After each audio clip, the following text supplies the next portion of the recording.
Hey guys, stay away. Pretty interesting rig if you ask me. Oh, it's a fish. This is probably 80-pound monofilament. What's going on, guys? It's Corey with Current Angling. Today I'm excited to be out in the water. The conditions are going to be difficult, but I'm not going to let that deter me. I've got a high tide still coming in, probably about 5.5 feet already. Not as dirty as it's been, but still only about a foot of clarity. I'm really excited today because I want to try out this new lure. This was just sent to me by Zman, so I have to give it a try. It's a bigger bodied trout trick. I'm going to fish it somewhat similar. I'm going to go into that later. But right now I have it on the iStrike Texas Eye. This is a 1/4 ounce version. It's nice because it articulates and has a lot of movement. And it's gonna be weedless. I went ahead and buried that hook point in the plastic. I'm gonna cast this out there in and around that grass. I think these sea trout are gonna be hanging out there, maybe some redfish as well. And I'm gonna cast it out there. I'm gonna let it sit to the bottom. This is gonna have some buoyancy, so it's going to be up like that. I'm gonna give it some real quick pop with my rod tip. It's gonna bounce up, and then I'm gonna let it sit on the bottom again. And that's just gonna look just like a dying bait fish. It's a fish. Oh, really good one. Yes. It just started running with it. It's nice that this water's a little clearer. I can see what the heck's going on. Oh, very, very nice redfish right here.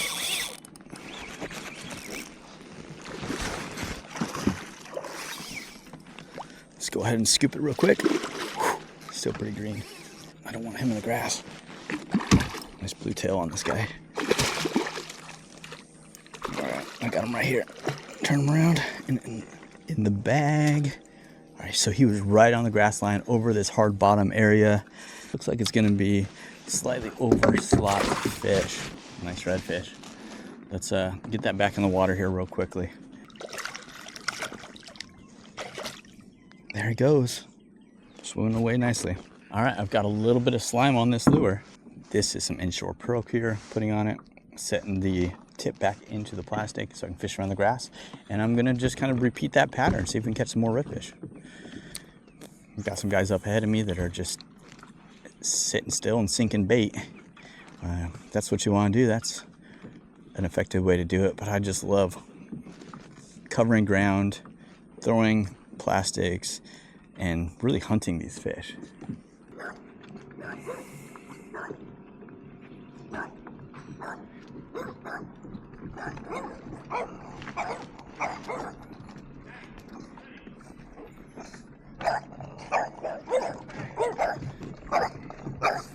Hey guys, stay away. No, stay back.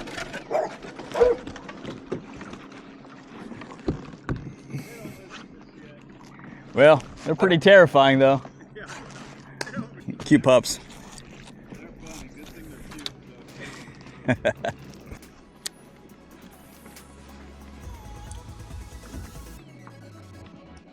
Oh, there's fish. All right. Decent sea trout. Look at that. Just shaking this thing right around the edge of that dock. All right. Wet my hands before I touch them. Now I just need a big flounder. A decent trout. It's a legal trout to keep, but I'm gonna go ahead and send it back. Nice and healthy. Ooh, that's a hit. There we go. A trout, nice. Right there on the grass on the edge. Hopefully I catch more and more of these guys as this current kind of starts to fall and there's more movement right on the grass. Right off the main bank with some hard bottom. This is exactly it. Got lots of oyster shell here. Got a nice defined line.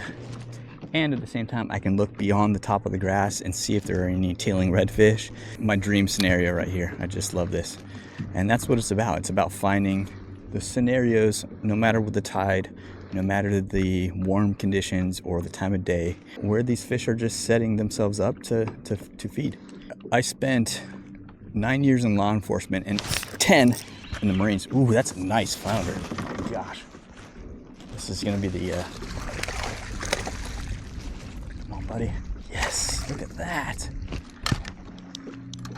Oh man, that's the the old slam. Let's see. This thing is gonna be right at, it's like a 18-inch flounder, 18 and a quarter. Let's go ahead and release it. It's a nice one. I'd say that's a very successful inshore slam on this lure. Within like 30 minutes, I caught all 3 of the species. As I was saying before that flounder interrupted, you know, I spent many years in the service.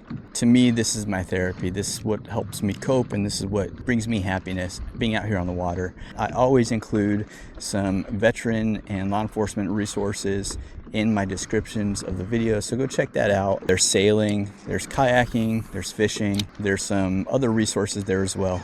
I also really want to thank the people who are constantly watching my videos, dropping a comment. That really helps push the video so that they reach a broader audience. It's really important to me, and I just want to say thank you for that. All this water behind me, but I'm just keeping it to the shoreline. So far, I'm really enjoying this trout trick. It's a swimming lure that can both imitate a shrimp or a bait fish. It's kind of its own little hybrid lure, and it kind of does everything well. You jerk it and it's going to be super erratic in the water.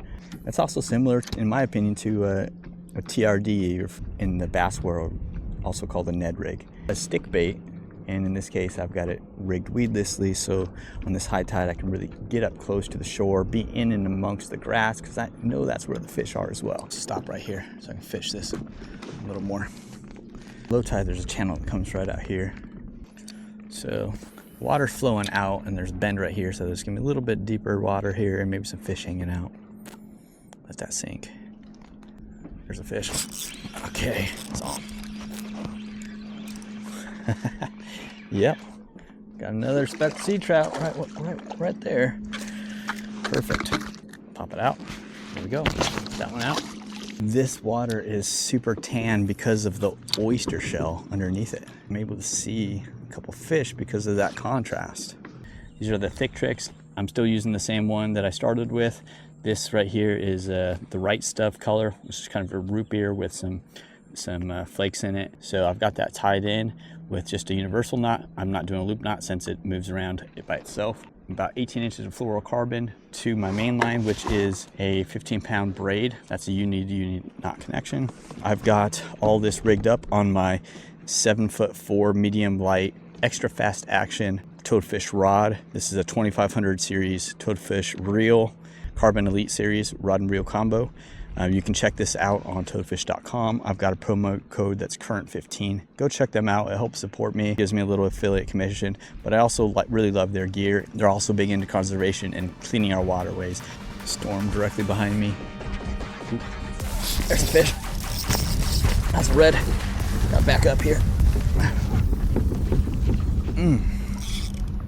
I'm glad I did. He went right for the docks after that. Sweet. That's a 19-inch fish probably. Super blue tail. All right. These things are always so impressive. Impressively strong. Right in the net. There's another redfish. That's a slot size, but I'm throwing them back.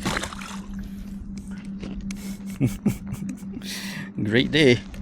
I don't know if it's maybe that storm back there quick drop in barometric pressure has these fish just feeding right now. I would not have expected it when I first came out here because it was just super sunny and hot. Stuff drives me crazy. There's just so many freaking fishing hooks and line hanging from a lot of these docks. And you get up close and you look at it, and sometimes you just think like, what the heck were they even trying to do here? Random jig heads with nasty, crusty pieces of fish on them. Look at that. Ugh. I'm gonna clean these docks up. I just can't. It's upsetting. I get it if you're fishing an area and you don't want to get up there with your trolling motor, but at some point you got to go retrieve your line that's hanging from a dock and like make it not a hazard for birds and wildlife. What are you doing with this? This is probably 80-pound monofilament. 4/0 circle hook, snelled. Probably bought that. Check this rig out. Braid to the popping cork. We've got your leader, an egg weight. Then we've got a foot of wire to a little snap clip to a 2-watt circle hook. Pretty interesting rig if you ask me. Here inshore in Charleston, you don't need wire. Bonnethead shark or something, maybe you're gonna need it. But honestly, this is gonna prevent you from catching fish. I feel like this is a good use of these pliers because this is kind of toadfish's mission to clean up our waterways.